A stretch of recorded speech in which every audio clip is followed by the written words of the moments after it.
Hello, everybody. Today is Thursday, September the 17th. We're almost through the month of September. Like, that's crazy. That's really crazy. But I'm ready for October, though, because I've been working really hard to be Gamora for Halloween. Get that kitty litter. Take it outside. So, like I said, there are so many people watching my lives. Not actually while I'm on live, but then they go back and they look.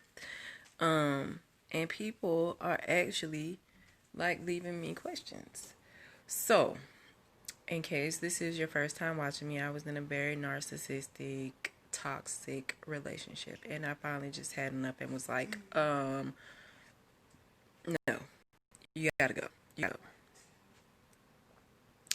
So, but I had one person, it was actually a man, ask me, what if I want to go back? That's a hard question. Why do you want to go back? That's what you got to think about. Why do you want to go back?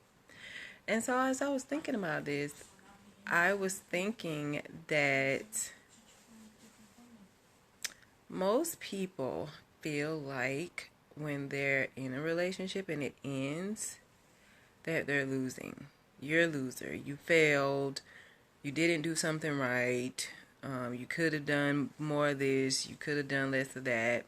If you were on the receiving end of the narcissism and the toxicity, it had nothing to do with you. It was that other person. So stop thinking that. And because of that, that goes into my quote for today. It actually comes from my cousin's page. Her name is Christine Nina Sapp. And the quote says, that shit may have broken your heart, but it opened your eyes. Take that win. It may feel like a loss that someone left you. What you're actually feeling is the loss of what could have been. That's what I feel. I feel the loss of what could have been. I feel the loss of memories. I feel the loss of comfort. A kind of comfort. Because it wasn't, a good comfort. But I was comfortable. And it wasn't a good comfortable. But that's actually what you're feeling. That's what that loss is. That sinking feeling is. And I talked about this in one of my other videos and in my blog. You're actually sad about what could have been. The thing is you were the only person in the relationship that was thinking about that. Sorry. I have to tell myself that every day. I have to come to terms with that every day. I was the only person that was thinking about the future. Thinking about making plans. Thinking about, anything past that day. But it's not a loss. Because when you let that toxicity and that narcissistic high and that narcissism go, that's a win for you. Because now you don't have to be aggravated. You don't have to be pissed off. You don't have to be worrying about, like for me, I had to be worried about where somebody was at, where they was going.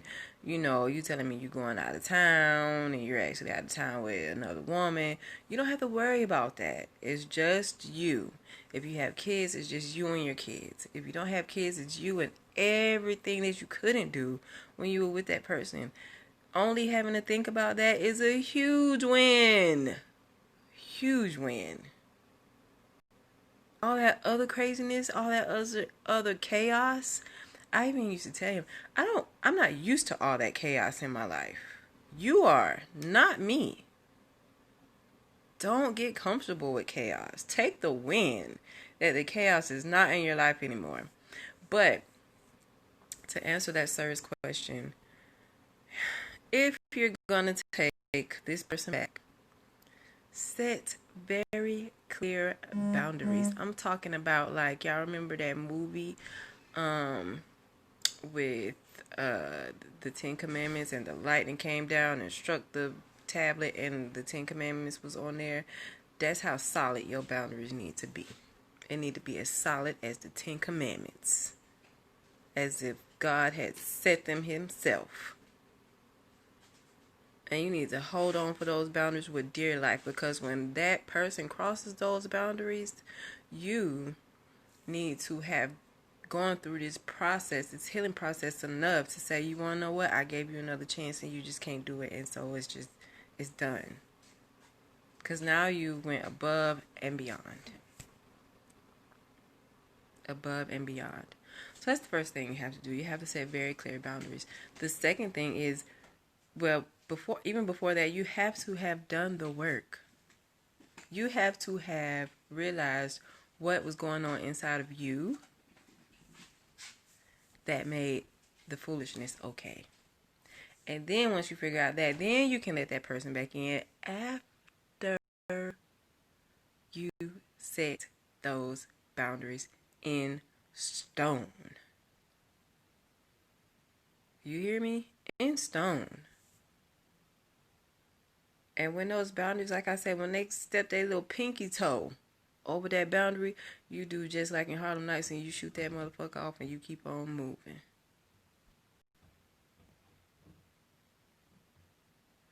The last thing you have to do is you just got to pray. You just got to pray and ask the Lord, Lord, I'm taking this chance. Order my steps. And if you order my steps out of this, it just is what it is. Because you're not obligated to give that person a second chance. I don't care if they come to you with tears in their eyes and bloody knees from being on the ground.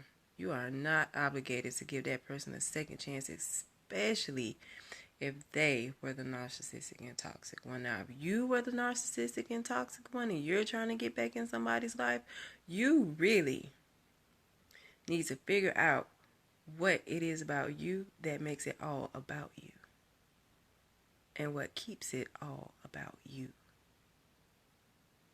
Why is that person's feelings not important? Why do you get to be the one doing the hurting but don't get to get hurt? What wounds do you have? Who are you bleeding on? Who bled on you? Handle that shit before you try to get in somebody's life, especially if they got kids. You doing that to somebody that has kids is just all the way up. But if you're the narcissistic and the toxic one, you need to go back, because usually it's something that somebody has done to you that made it all about you. And you're stuck in that mode because you don't feel like you're worthy. So you have to make yourself worthy. You don't feel like anybody feels that you're good enough, so you have to make yourself feel good enough. And it comes at the expense of all these other people, and you just leave a wake of destruction, like a destructo commando.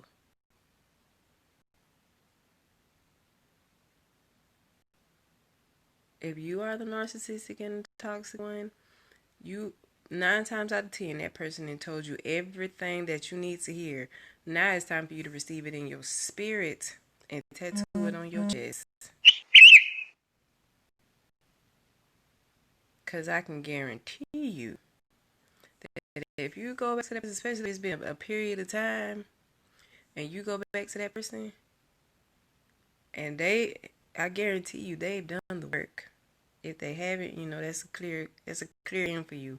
But if they've done the work on themselves and they figured out what it was about them that made it okay for you to do what you did and get away with it, baby, you can't come half stepping. You cannot come half stepping. Honey, you got to put your best foot forward, and everything that they told you that they needed and wanted from you when you were in a relationship the first time, that's what you got to put it right there on your forehead. You got to wear like a mask. We all wearing masks right now anyways. It's a pandemic. Your mask needs to have everything that person wanted from you and needed from you that you didn't give to them because nobody gave it to you. So, if you're not the narcissistic, toxic one, fix yourself, set your boundaries. And then after that, you go and live your life. Live well. If you are the narcissistic, toxic one, fix you. And then you show that person a completely different you. And you got to keep doing it. Because the first thing that they're going to think is, why didn't you do that the first time? So now you got to do it times 2. Welcome to the world of adulting. But it gets easier. It gets easier day by day. If you do the work and you do what you know you're supposed to do, it gets easier. It gets easier. It gets really easy. Oh, y'all know I have to have my wine. I got Moscato tonight. It gets easier. Hey, Battle. How you doing? But, yeah, it gets easier. It gets easier every day. It gets easier to take that win. And for the person that lost you, it gets easier to take that loss. Hopefully they'll do the same work that you're doing and fixing themselves and like, damn, bruh, I really fucked up. I really fucked up and I gotta show out. I gotta show out. Show up and show out. Usually it takes up something big, a grand gesture. I am doing just fine. Been through some things, but, you know, that's life. So, the question for today is, if somebody had royally screwed you over, would you even be in the frame of mind to even think about taking that person back? And, or, if you are the person that did the screwing over, what makes you think that that person should take you back? So, this live is short tonight because tonight is Thursday, and my daughter that lives with me goes with her grandma on the weekends. So Thursdays we chill out. I give myself a break from working out because usually by Thursday my muscles are beat. I am beat from here to my ankles right now. So this is my off day and this is my chill day, with affectionately called turd number 2. But like I said, and like I say at the end of every live, do the work and live well. And until next time.